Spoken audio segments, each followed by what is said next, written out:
Hello pawb, Mrs Eardley yma eto. I'm here today to read you section 5 of Wonder. I'm reading the book Wonder for you today. It was written by R.J. Palacio and it was published by Alfred A. Knopf, and we thank them for letting us read this out loud. The section that we're going to be reading today starts on chapter named Choose Kind and finishes on the chapter named 1 to 10. So that's the section that we'll be reading with today. If you remember in our last section, Oggy had got to homeroom, and Julian had been a little bit unkind and asked him about his favourite character being Darth Sidious, and there was some underlying intentions in his question, if you remember. So yeah, let's see how he's getting on, shall we? Choose Kind is the next chapter. There was a lot of shuffling around when the bell rang and everybody got up to leave. I checked my schedule and it said my next class was English, room 321. I didn't stop to see if anyone else from my homeroom was going my way. I just zoomed out of the class and down the hall and sat down as far from the front as possible. The teacher, a really tall man with a yellow beard, was writing on the chalkboard. Kids came in laughing and talking in little groups, but I didn't look up. Basically, the same thing that happened in homeroom happened again. No one sat next to me except for Jack, who was joking around with some other kids who weren't in our homeroom. I could tell Jack was the kind of kid other kids like. He had lots of friends. He made people laugh. When the second bell rang, everyone got quiet, and the teacher turned around and faced us. He said his name was Mr. Brown, and then he started talking about what we would be doing this semester. At a certain point, somewhere between A Wrinkle in Time and Shen of the Sea, he noticed me, but kept right on talking. I was mostly doodling in my notebook while he talked, but every once in a while I would sneak a look at the other students. Charlotte was in this class, so were Julian and Henry. Miles wasn't. Mr. Brown had written on the chalkboard in big block letters, P-R-E-C-E-P-T. Okay, everybody write this down at the top of your very first page in your English notebook. As we did what he told us to do, he said, okay, so who can tell me what a precept is? Does anybody know? No one raised their hands. Mr. Brown smiled, nodded, and turned around to write on the chalkboard again. Precepts equal rules about really important things. Like a motto? Somebody called out. Like a motto, said Mr. Brown, nodding as he continued writing on the board. Like a famous quote, like a line from a fortune cookie, any saying or ground rule that can motivate you. Basically, a precept is anything that helps guide us when making decisions about really important things. He wrote all of that on the chalkboard and then turned around and faced us. So what are some really important things? He asked us. Few kids raised their hands, and as he pointed at them, they gave their answers, which he wrote on the chalkboard in really, really sloppy handwriting. Rules, schoolwork, homework. What else? He said as he wrote. Not even turning around. Just call things out. He wrote everything everyone called out. Family, parents, pets. One girl called out the environment. The environment, he wrote on the chalkboard, and added, our world. Sharks, because they eat dead things in the ocean, said one of the boys, a kid named Reed. And Mr. Brown wrote down, sharks, bees, seatbelts, recycling, friends, okay, said Mr. Brown, writing all these things down. He turned around and when he finished writing to faces, again. But no one's named the most important thing of all. We all looked at him out of ideas. God, said one kid, and I could tell that even though Mr. Brown wrote God down, that wasn't the answer he was looking for. Without saying anything else, he wrote down, who we are. Who we are, he said, underlining each word as he said it. Who we are, us, right? What kind of people are we? What kind of person are you? Isn't that the most important thing of all? Isn't that the kind of question we should be asking ourselves all the time? What kind of person am I?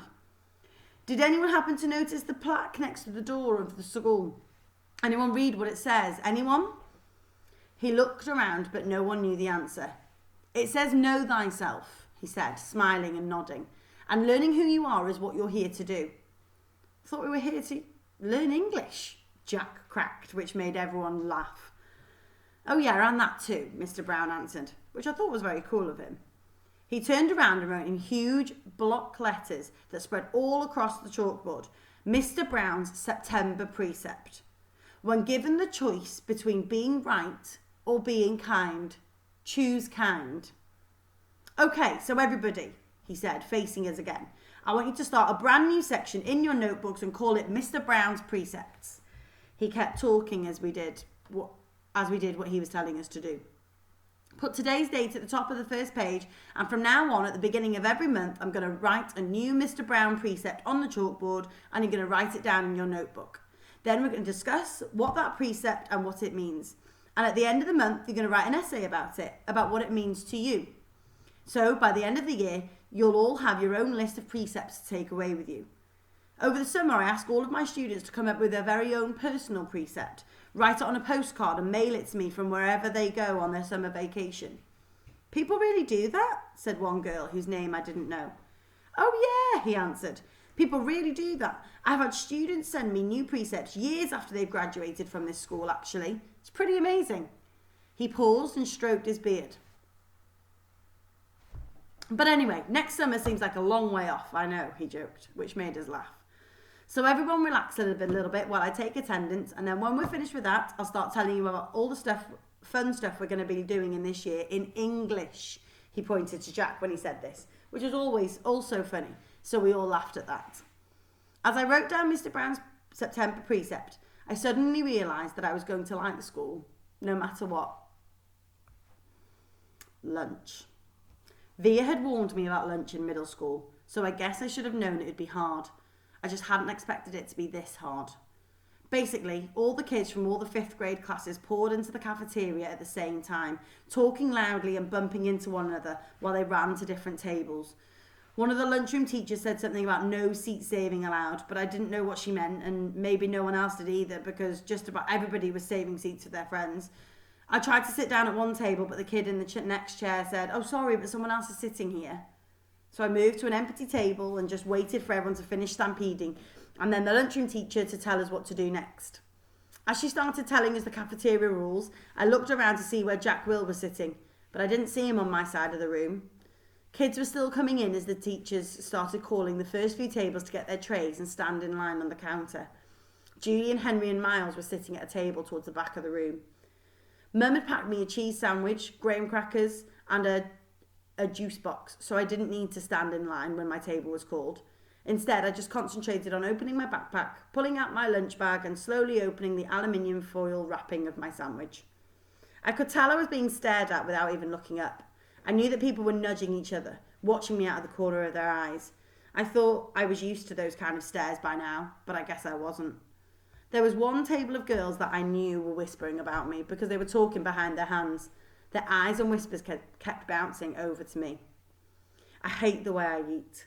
I know how weird it looks. I had a surgery to fix my cleft palate when I was a baby, and then a second cleft surgery when I was 4, but I still have a hole in the roof of my mouth. And even though I had a jaw alignment surgery a few years ago, I have to chew food in the front of my mouth. I didn't even realise how this looked until I was at a birthday party once, and one of the kids told the mum of the birthday boy he didn't want to sit next to me because I was too messy with all my food crumbs shooting out of my mouth. I know the kid wasn't trying to be mean, but he got in big trouble later, and his mum called my mum that night to apologise. When I got home from the party, I went to the bathroom mirror and started eating a saltine cracker to see what I looked like when I was chewing. The kid was right. I eat like a tortoise. If you've ever seen a tortoise eating, like some prehistoric swamp thing. The summer table. "Hey, is this seat taken?" I looked up, and a girl I never saw before was standing across from my table with a lunch tray full of food.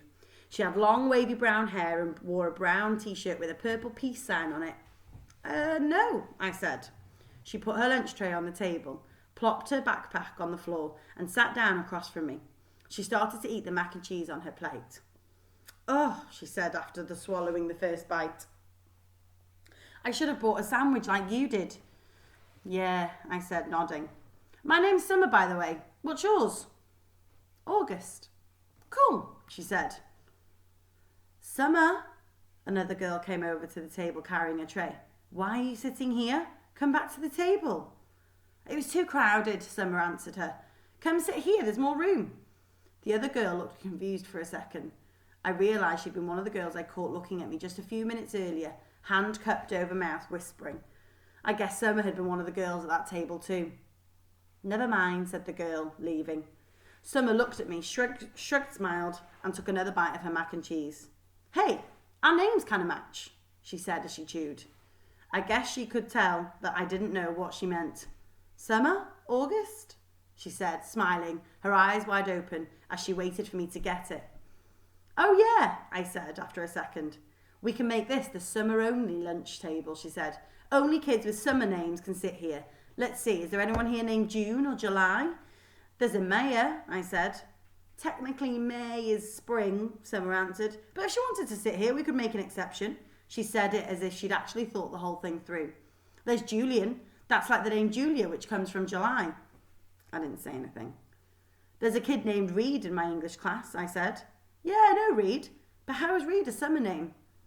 I don't know, I shrugged. I just picture like a reed of grass being a summer thing. Yeah, okay, she nodded, pulling out her notebook. And Miss Petosa could sit here too. That kind of sounds like the word petal, which I think of as a summer thing too. I have her for homeroom, I said. I have her for math, she answered, making a face. She started writing the list of names on the second to last page of her notebook. So, who else, she said. By the end of lunch, we'd come up with a whole list of names of kids and teachers who would be allowed to sit at our table if they wanted. Most of the names weren't actually summer names, but they were names that had some kind of connection to summer. I even found a way of making Jack Will's name work by pointing out that if you could turn his name into a sentence about summer, like Jack will go to the beach, which Summer agreed worked fine. But if someone doesn't have a summer name and wants to sit with us, she said very seriously, we'll still let them if they're nice. Okay? Okay, I nodded, even if it's a winter name. Cool beans, she answered, giving me a thumbs up. Summer looked like a name. She had a tan and her eyes were green like a leaf. 1 to 10. Mum always had this habit of asking me how something felt on a scale of 1 to 10. It started after I had my jaw surgery, when I couldn't talk because my mouth was wired shut. They had taken a piece of bone from my hip bone to insert into my chin to make it look more normal, so I was hurting in a lot of different places. Mum would point to one of my bandages and I would hold up my fingers to show her how much it was hurting. 1 meant a little bit. 10 meant so much. Then she would tell the doctor when he made his rounds what needed adjusting or things like that. Mum got very good at reading my mind sometimes. After that, we got into the habit of doing the 1 to 10 scale for anything that hurt. Like if I just had a plain old sore throat, she'd ask 1 to 10 and I'd say 3 or whatever it was. When school was over, I went outside to meet Mum, who was waiting for me at the front entrance like all the other parents or babysitters. The first thing she said after hugging me was, so, how was it, 1 to 10? 5, I said, shrugging, which I could tell totally surprised her. Wow, she said quietly. It's even better than I hoped for. Are we picking Via up? Miranda's mother's picking her up today. Do you want me to carry your backpack, sweetness? We started walking through the crowd of kids and parents, most of whom were noticing me, secretly pointing me out to each other. I'm fine, I said. It looks too heavy, Oggy, she started to take it from me. Mum, I said, pulling my backpack away from her.